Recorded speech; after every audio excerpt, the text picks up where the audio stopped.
Hoje me pediram para falar exatamente sobre esse cidadãozinho que está aí. Não sei se vocês já ouviram falar nesse tal de Chico Xavier, que eu precisaria de, no mínimo, umas 10 horas para contar algumas histórias da vida dele.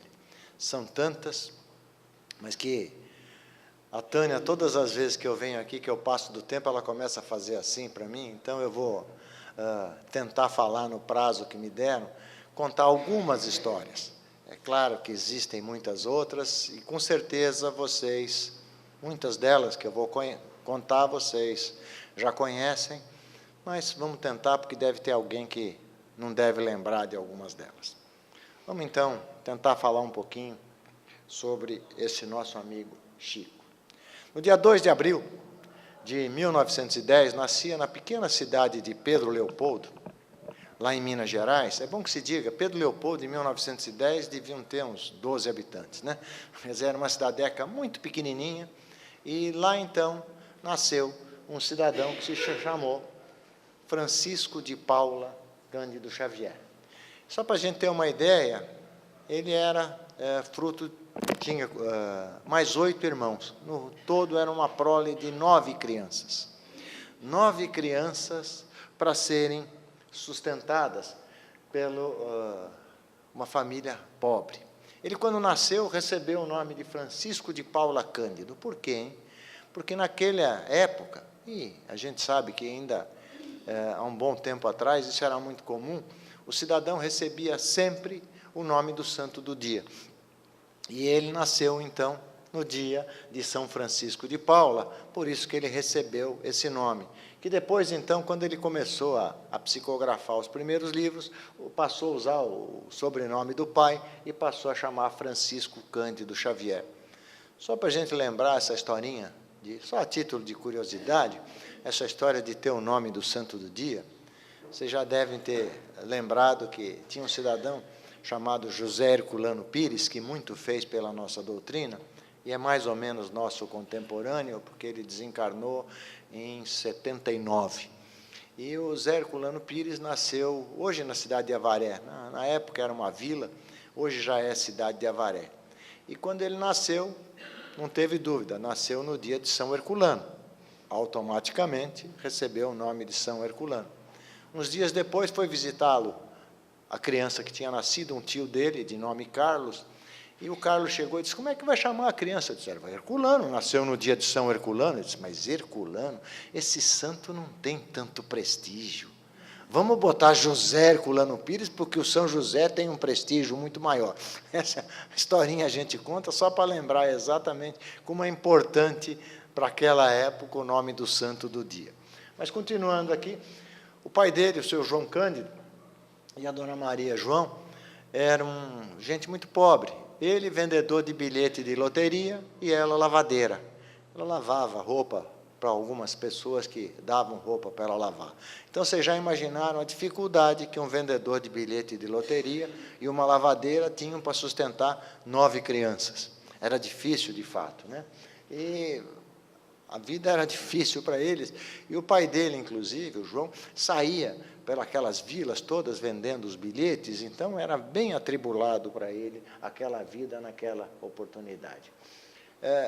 A primeira manifestação mediúnica do Chico aparece exatamente aos 4 anos de idade, quando o pai dele conversava com uma senhora grávida, que tinha lá um problema qualquer, e o menino Chico, então, de 4 anos de idade, faz uma explanação sobre o problema daquela senhora grávida, em termos médicos, com uma clareza ímpar, e perguntado, puxa, mas como? E ele diz, então, são os espíritos que estão me falando. Acharam aquilo um absurdo para uma criança de 4 anos de idade, mas essa foi a primeira vez que se fala em uma manifestação por parte do Chico.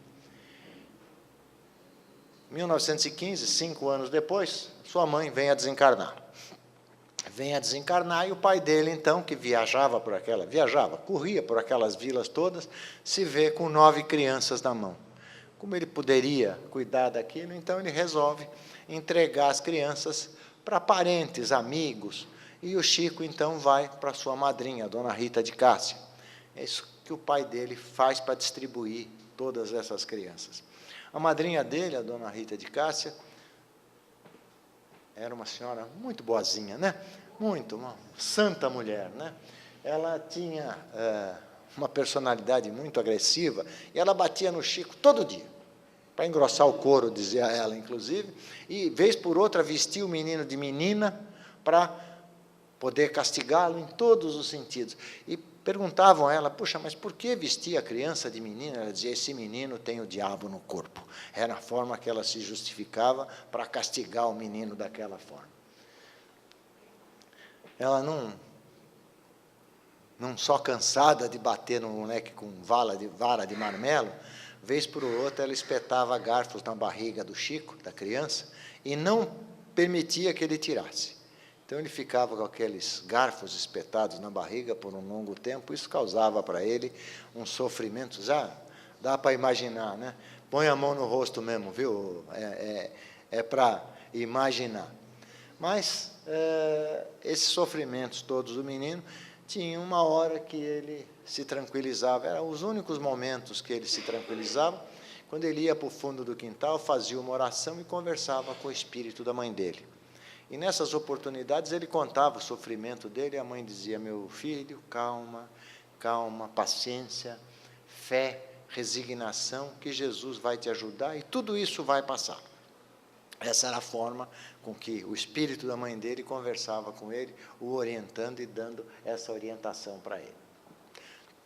Esse suplício do Chico vai, e a dona Rita de Cássia, tão boazinha que ela tinha um enteado de nome Moacir, e o Moacir tinha umas feridas na perna, e ela um dia foi lá numa curandeira, e essa curandeira disse que as feridas da perna do Moacir só se curariam na hora em que o Chico lambesse as feridas. E ela obrigava o menino Chico a lamber as feridas do enteado dela, Moacir. Boazinha essa moça, né? Era uma santa mulher mesmo, né? E, em função desse, o tempo passou e as feridas sararam.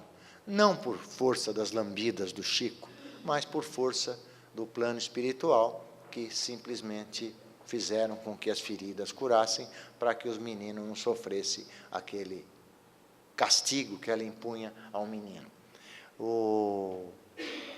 A partir daí, então, o Chico começou a madrinha dele começou a melhorar um pouco o tratamento, e isso dura até 1917, quando o Chico, então, tinha 17 anos, e o pai dele resolve se casar de novo. O pai dele resolve se casar com a dona Cidália Batista, e essa dona Cidália diz para o pai dele, olha, João, eu caso com você com uma única condição. A única condição que eu vou impor para casar com você é que todos os 9 filhos voltem a morar com a gente. Foi a única condição que ele impôs. E, de fato, aconteceu. As 9 crianças voltaram a morar com a madrasta do Chico, que, por força do que a gente poderia dizer hoje, ela poderia ser chamada de boadrasta. Essa foi, de fato, uma mulher excepcional em todos os sentidos, no trato, não só do Chico, mas com todas as crianças do Chico, nesse sentido. Os filhos, então, vieram todos a morar com ela, e, de fato, isso ocorreu. Ela sempre tratou todas as crianças com muito carinho, e esse tratamento e esse idílio entre a madrasta e as 9 crianças, e principalmente ao Chico, durou por 10 anos, porque ela também desencarna. Essa senhora também desencarna, exatamente em 1927, ocasião em que o Chico, pela primeira vez, entra numa casa espírita. Por que ele entra numa casa espírita? Ele tinha uma irmã, a irmã Luísa, desculpe, cabeça de velho falha. A irmã Luísa, que tinha problemas obsessivos. Então, ela tinha ataques muito sérios, e como não eram problemas físicos, eram problemas espirituais, recomendaram que ela fosse levada a uma casa espírita. E o Chico, então, pela primeira vez, com 17 anos, entra numa casa espírita. Entra numa casa espírita e encontra sobre a mesa alguns livros, e entre eles, o Livro dos Espíritos, e alguns deles, inclusive. Então, pela primeira vez, com 17 anos, ele passa a ter contato com a doutrina espírita. Ele já tinha uma mediunidade desde que nasceu, aos 4 anos ele já conversava com os espíritos, mas, oficialmente, dentro da doutrina espírita, ele, aos 4 anos, então, tem contato com os livros da doutrina espírita e se interessa por aquilo e começa a ler a respeito e se inteira bastante do que era a doutrina espírita. A gente sabe que várias histórias marcaram a vida do nosso querido Chico, várias delas, né? Mas ele sempre esteve procurando ajudar a quem que o procurasse, independente de hora. Quem aqui conheceu o Chico? Não faz isso, senhora. Faz tempo que ele desencarnou, não faz isso. Fala que papai me contou que... Mas essa senhora, inclusive, ou aqueles que levantaram a mão, devem saber que ele sempre esteve pronto a ajudar todo mundo, independente de horário, cansado, depois, no fim do seu trabalho, já doente, com problemas de toda ordem, ele conseguia atender todo mundo sem nunca dizer não. Então, vamos lembrar alguma dessas historinhas do Chico, né? A história das crianças irem para o grupo escolar, né? A dona Cidália, a madrasta dessas crianças, percebeu que essas crianças, o Chico já tinha 9 anos nessa oportunidade, e nunca tinham ido numa escola. Mas por que não tinha na escola? Por causa do dinheiro. Mas era grupo escolar, não se pagava. Mas a Cidália dizia, mas vai ter que comprar caderno, lápis, uma série de livros, vai ter que comprar, e nós não temos exatamente nada nesse sentido. Então, ela um dia chama o enteado, o Chico, e diz, Chico, vocês precisam ir à escola, nós precisamos dar um jeito de vocês irem à escola. Que tal se nós plantarmos uma horta? Vamos plantar uma horta, vamos adubar a terra, vamos plantar os legumes e tal, e com isso eu acredito que dê algum resultado e a gente consiga receber algum dinheirinho. Você, Chico, você topa vender? Eu vou plantar, vou colher e tal, e você topa sair pela rua vendendo? E o Chico disse, claro, estou pronto. E o Chico, então, um tempo depois, punha lá no seu cesto couve, almeirão, alface, lá o que eles produziam, e saía gritando pela rua, ó almeirão, ó alface, e vendia cada uma dessas peças por um tostão. Trazia para casa esses tostões, arrecadados durante o dia, e a dona Cidália punha aquilo num cofrinho. Punha num cofrinho e foi juntando esses valores, e cada uma das coisas que eles compravam, juntando um dinheirinho, e ali foi se criando alguma coisa. E a dona Cidália, depois de um tempo, então, resolveu tirar o dinheiro do cofrinho e viu que já tinha condição de botar as crianças na escola. E ela aproveitou para chamar as crianças e dizer, vocês percebem o valor do trabalho? Nós todos trabalhamos agora, então. O fruto do nosso trabalho vai permitir que vocês estudem. Quer dizer, ela aproveitou uma história e já deu uma outra orientação para as crianças, mostrando que, através do trabalho, há a condição de se amelhar algum dinheiro.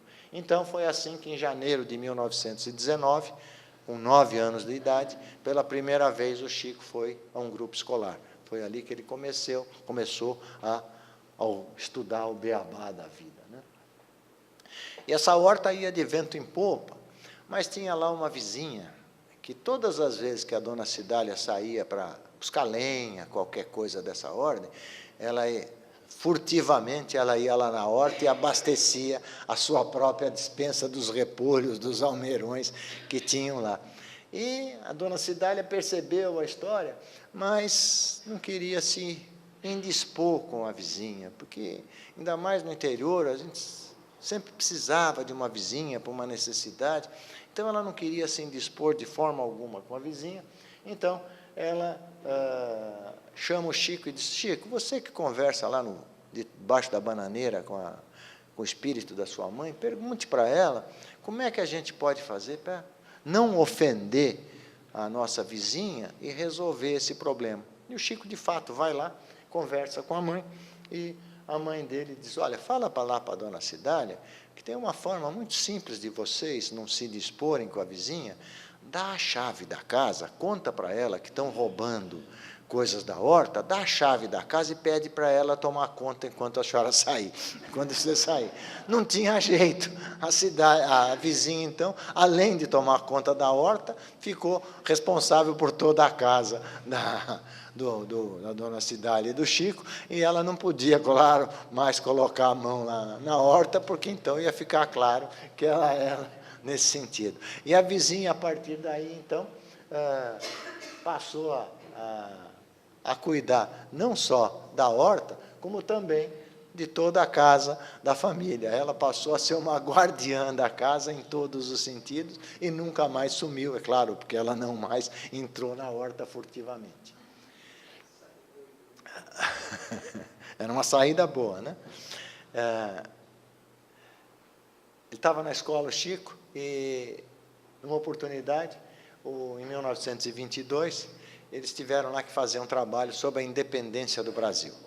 O Chico fez um trabalho tão perfeito, tão bem arrumado, que ele dizia que tinha um homem do lado dele que estava ditando tudo para ele. Mas ele fez um trabalho muito perfeito e foi até homenageado pela professora de tudo aquilo que ele tinha feito, mas os colegas dele, esse cara trapaceou, o trabalho está muito bem feito. E ele, então, em função disso, arrumaram lá um trabalho para ele fazer, de improviso, e ele novamente fez um trabalho perfeito, porque o homem estava do lado dele, ditando para ele tudo aquilo que ele tinha que fazer. Quem lembra da revista O Cruzeiro? Não fala, não fala, não fala. Eu também não lembro, mas papai me contou. Fala assim, quem? Eu também lembro, isso que é difícil. Você não lembra, né, Tânia? Eu sei. Mas a revista O Cruzeiro, nos bons tempos, era mais ou menos, em termos de expressão, como a Veja de hoje. Era uma revista de variedades, tinha uma série de coisas, mas tinha um lobby da igreja.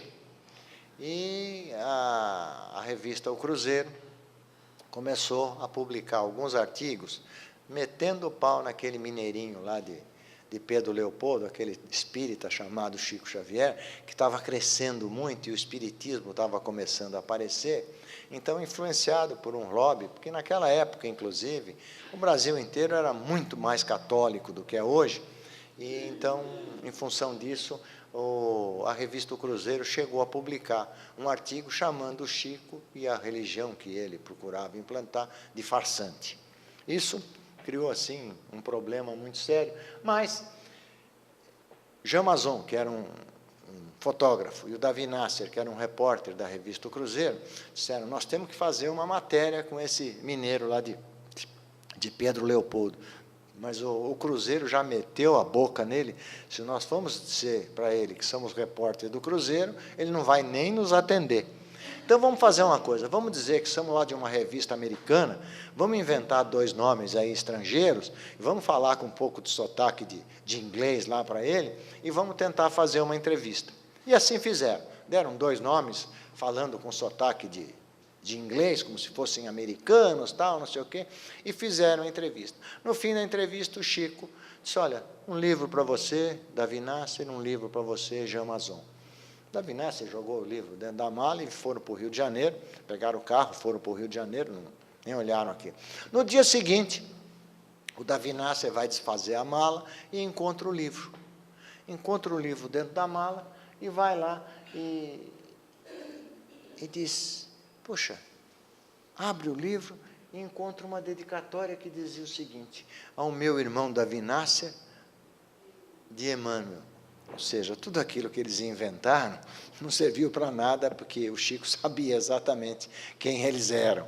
E ele, em seguida, fala com o Jean Mazon, o Davi Nasser, e diz, olha, no livro tem aqui uma dedicatória, assim, assim, o homem lá sabe de tudo que nós somos. O Jean Mazon foi abrir o livro dele e tinha lá uma dedicatória parecida, citando o nome dele especificamente. Quer dizer, não adiantou nada a história. O cão Lorde era um cachorro que o Chico tinha, um cachorro preto, vira-lata, mais grandão assim, e o Chico dizia que o cão Lorde tinha dons mediúnicos. Perguntava, mas Chico, o cachorro com dons mediúnicos? Ele falou, esse cachorro Lorde, quando chega uma pessoa que vem do bem, ele abana o rabo. Quando chega uma pessoa que não é tão do bem, ele late e fica bravo. Teve gente que foi até mordido pelo cão Lorde, não sei porquê. Mas esse cão Lorde tinha exatamente essas qualidades, e por isso que o Chico dizia exatamente isso, né? Quando a pessoa vem pelo bem, ele abana o rabo, mas quando vem aqueles que não vêm muito pelo bem, como os Davi Nasser da vida, ele ficava bravo e latia bastante. E o Chico, toda noite, rezava na cama. E o Chico, então, ia para a cama, dizia para o cão Lorde, Lorde, eu vou rezar. O cão Lorde punha as duas patas na cama e ficava quieto. O Chico fazia as suas orações, aí terminava, acabei, Lorde. O Lorde largava da cama e ia para o canto dele, para o paninho onde ele dormia. Esse era o Lorde, o cão, que o cachorro, que o Chico tinha. Quem que é do interior aqui? Quem já ouviu falar em benzedor de cobra? Pouca gente, né, ouviu falar? E pouca gente acredita nisso, né? Mas uma vez, uma família de Tuiutaba procurou o Chico e falou, Chico, nós estamos com um problema lá no meu sítio, tem lá muita cobra cascavel, e vira e mexe dá problema, inclusive meu pai agora está hospitalizado porque foi picado por uma cobra cascavel. E nós queríamos que o senhor desse um jeito nisso. O Chico falou, tudo bem, isso é fácil, procure um benzedor de cobra. Todo mundo achou aquilo meio estranho, né? Perguntaram, mas Chico, benzedor de cobra? Né? E por que isso, né? E, então ele esclarece, ele falou, esses benzedores nada mais são do que médiums, exatamente, que com fluidos materializantes evocam todos os espíritos que cuidam da natureza e fazem com que esses animais saiam de determinado lugar. E isso foi feito de fato, e diz que no sítio deles nunca mais apareceu nenhuma cobra cascavel. O menino Maurício foi assassinado com um tiro de revólver. O menino tinha 15 anos, o Maurício, e foi assassinado por um amigo dele, de 18. Os dois estavam num quarto, só os dois, e acidentalmente ocorreu um tiro, mas como não tinham testemunhas, não tinha nada, o José Divino, que era o amigo dele, foi acusado de ter assassinado o Maurício. A coisa correu, o processo correu, ele sempre sendo acusado, porque não tinha testemunha nenhuma, estavam só os dois, um apareceu morto, foi o outro que matou. Quer dizer, as deduções eram essas. E o juiz Orimar de Bastos, ele aceitou como prova exatamente uma carta psicografada, trazida pelo Chico, psicografada, que o Maurício mandou, dizendo que o Zé Divino não tinha matado ele, não, que eles eram amigos, e que tinha sido um acidente, eles estavam manuseando a arma e um tiro acabou acontecendo e ele foi atingido, que não podiam acusar o Zé Divino, não, porque ele não era o assassino dele, sim, foi um acidente.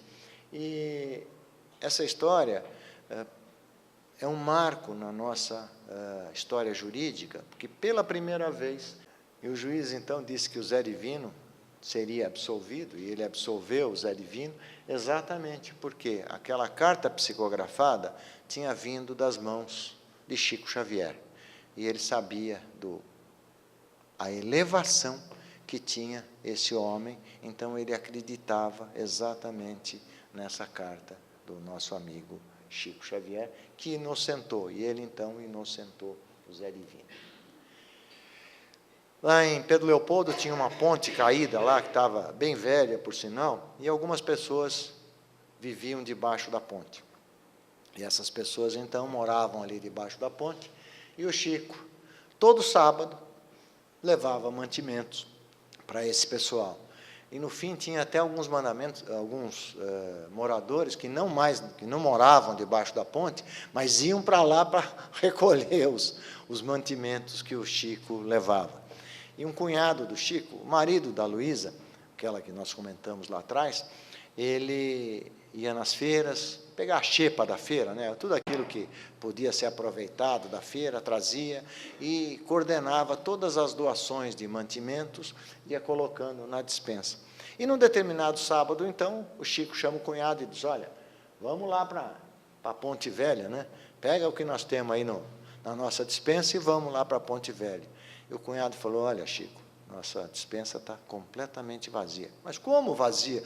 Ele diz, Chico, chega aqui, qualquer pessoa diz que está com fome, você vai lá na despensa e pega um monte de comida e dá, não tem nada agora para levar. Quem pede, você vai dando indistintamente, porque o Chico era assim, né?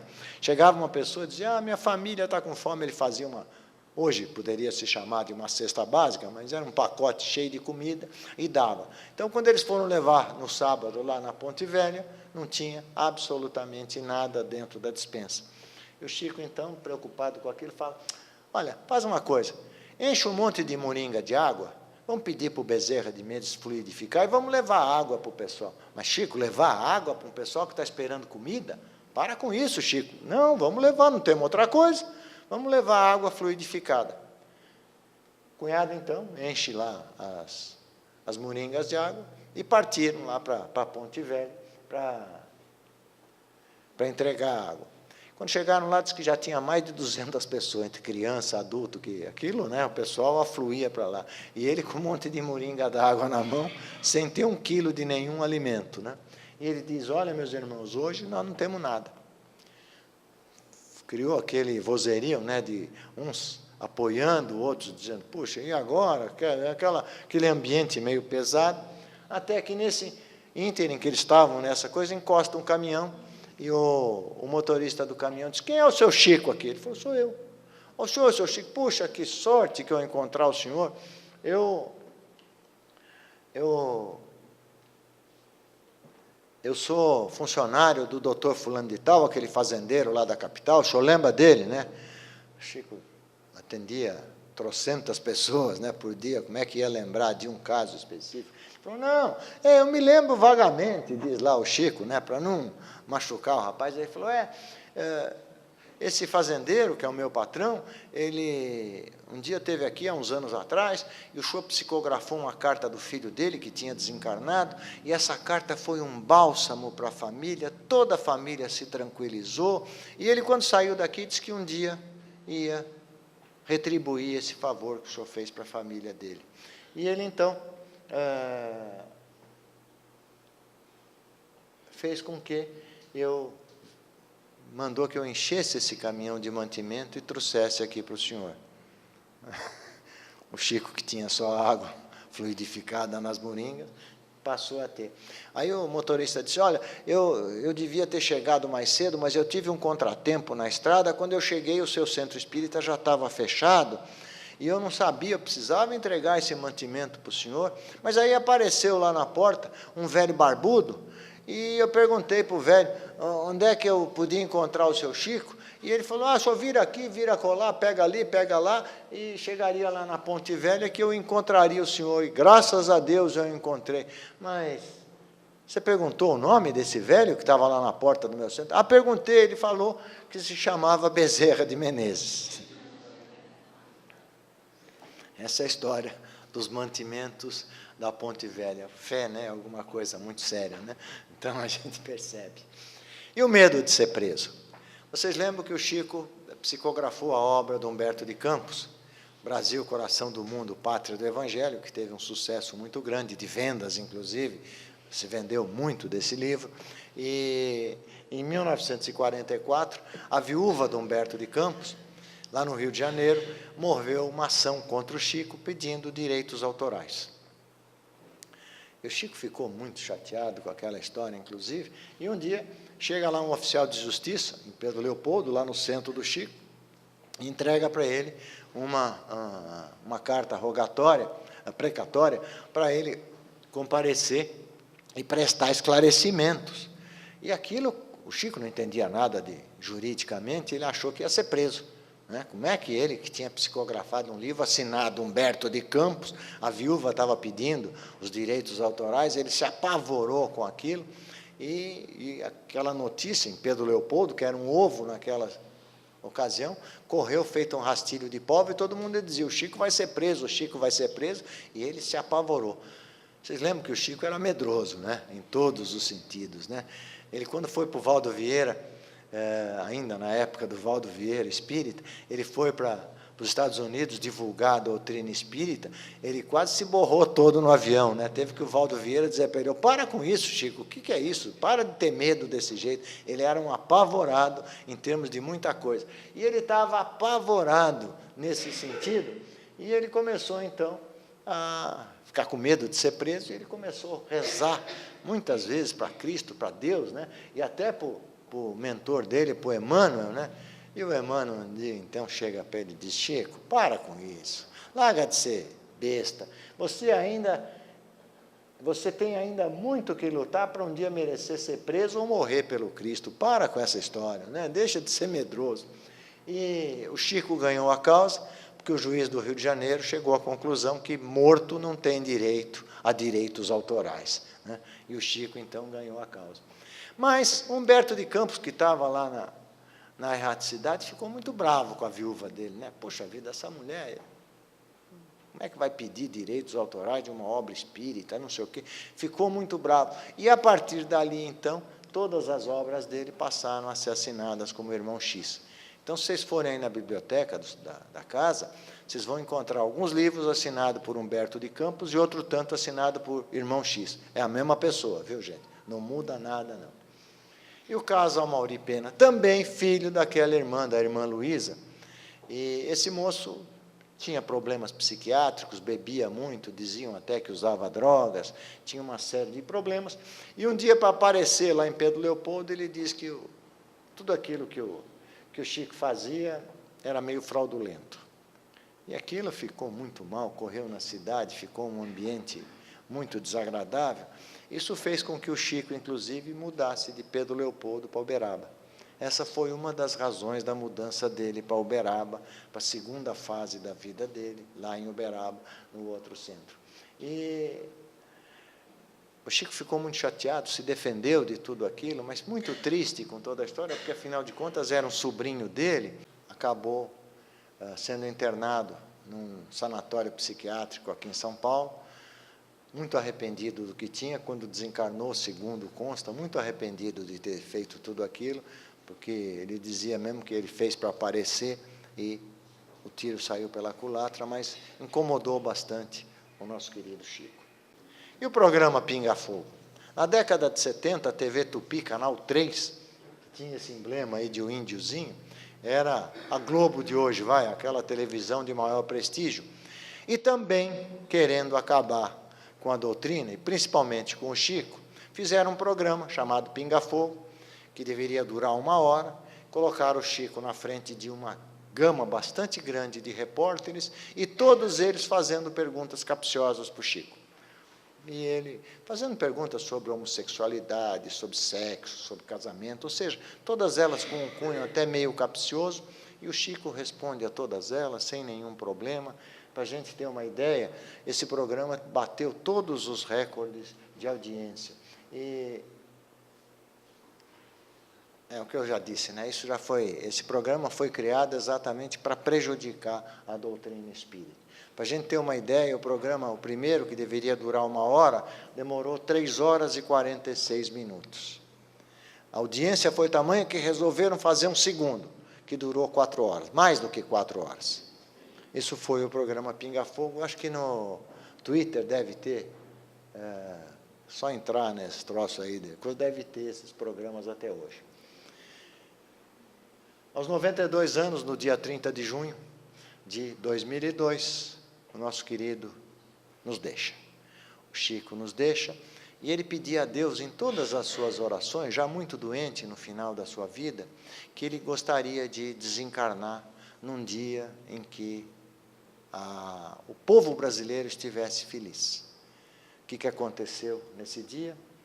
Todo o povo brasileiro comemorava ter vencido a Copa do Mundo de futebol, Copa da FIFA, estava todo mundo alegre, todo mundo feliz em todos os sentidos, né? Nós contamos só algumas histórias aqui, eu tenho certeza que existem muitas outras, e a gente sabe que outras tão importantes, ou até mais importantes do que essa. Eu, outro dia, falando essa palestra numa casa, alguém virou e falou: o senhor não contou a história debaixo do abacateiro. O Chico, em Pedro Leopoldo, atendeu milhões de pessoas debaixo do abacateiro. Então, provavelmente até uma dessas histórias seja debaixo do abacateiro, então a gente sabe que existem muitas nela nesse sentido.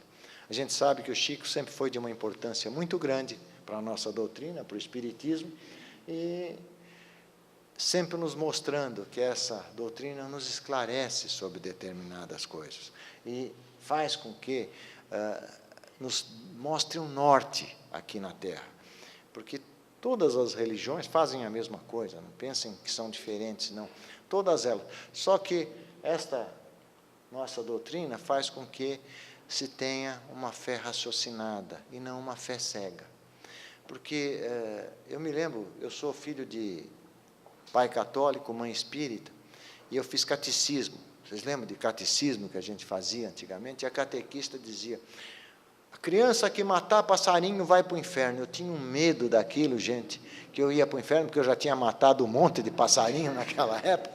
Então, eu tinha um medo de ir para o inferno, né? E outro dia eu estava fazendo uma palestra, não me lembro qual era o assunto, e uma pessoa da plateia disse, eu não concordo com o senhor. Eu digo, parabéns. Eu acho que é assim mesmo que tem que ser.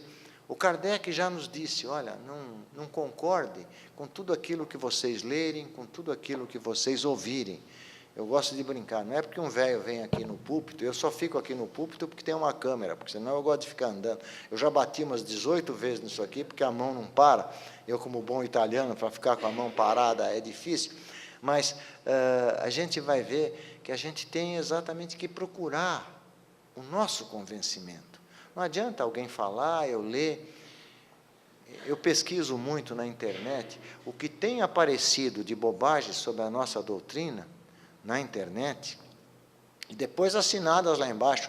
Isso quem disse foi o Chico Xavier, isso quem disse foi o Emmanuel. Conversa fiada, gente. Eu vi uma pesquisa outro dia que muitos desses artigos foram procurados em todas as manifestações do Chico, não encontraram uma daquelas frases que a pessoa acha bonita a frase, agora, para dar peso, diz, olha, quem disse isso não sou eu, é o Chico, quer dizer, e na realidade não é isso. Então, a gente encontra na internet muita bobagem, então tomem um pouco de cuidado. Então, nem tudo que está escrito, o papel aceita tudo, né? Nem tudo que está escrito é verdade e a gente tem que tomar um pouco de cuidado com esses detalhes. Eu gosto de encerrar esse tipo de bate-papo sempre pedindo que aquela luz do manto de Maria seja depositada no ombro de todos nós. E todos nós, com toda essa luz do manto de Maria nos ombros, tenhamos condições de sair desta casa, chegar até as nossas casas devidamente protegidos. E lá chegando, poder distribuir parte dessa luz do manto de Maria, que nós estaremos carregando nos ombros, para os nossos parentes e para os nossos amigos. E uma certeza fica, nós, nossos parentes, nossos amigos, se seguirmos aqueles 2 únicos mandamentos que Jesus nos deixou, amar a Deus sobre todas as coisas e ao teu próximo como a ti mesmo. Se nós conseguirmos chegar perto disso, essa luz do manto de Maria vai permanecer nos nossos ombros e nós vamos estar bem protegidos. Então, para terminar, eu diria que cada um de nós consiga. Paz a todos, muito obrigado por terem me ouvido e que a paz esteja exatamente e cada um de vocês consiga manter essa luz. Muito obrigado.